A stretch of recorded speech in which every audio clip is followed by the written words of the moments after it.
Good morning. For those of you that don't know, my name is Jodi Peacock. I'm married to David Peacock, and we have 3 daughters, Margaret, Catherine, and Mary. I received a call on Tuesday from Jim Morrow asking if I'd be comfortable sharing my cancer story of faith and healing during the service Sunday morning. When I asked which Sunday, he responded with a laugh, the one in 5 days. I'm not sure what came over me, but my immediate response was, of course, I'd be happy to. I'm not one that enjoys attention or public speaking, so the response to Jim's question had to have been from above. My dad told us growing up that you can't have a test or a testimony without a test.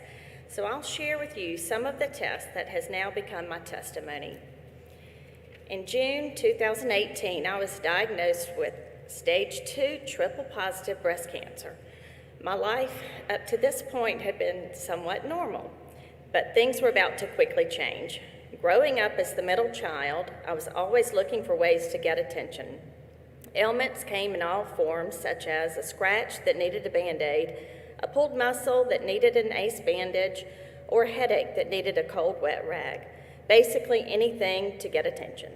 My mom and dad always knew how to heal my ailment of the day, but when I received my diagnosis of breast cancer, my treatment wasn't as simple as a Band-Aid or a cold, wet rag. I needed something stronger. After lots of tests and appointments with my new doctors, it was concluded my treatment plan would involve 6 rounds of chemo, a bilateral mastectomy, 33 rounds of radiation, 18 rounds of Herceptin, and months of physical therapy. I wasn't quite sure how I would handle it, how I'd make it through this, but I knew there was someone larger than life that would be there to help.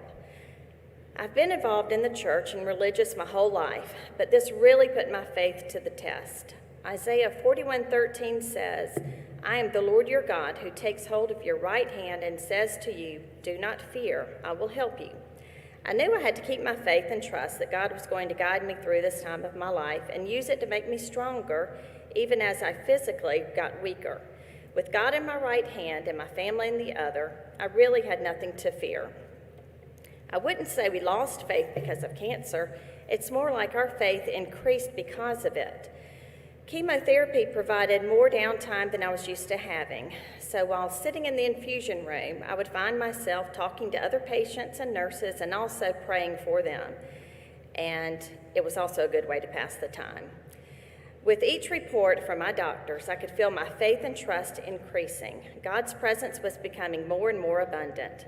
Finally, I found strength in my healing. When we got to the finish line and heard the words cancer-free, I could breathe a sigh of relief. We had passed the test.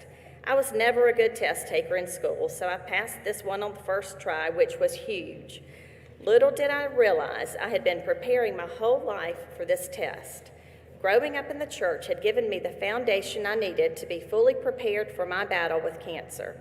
My family and church family surrounded and covered me with the love and prayers that I needed.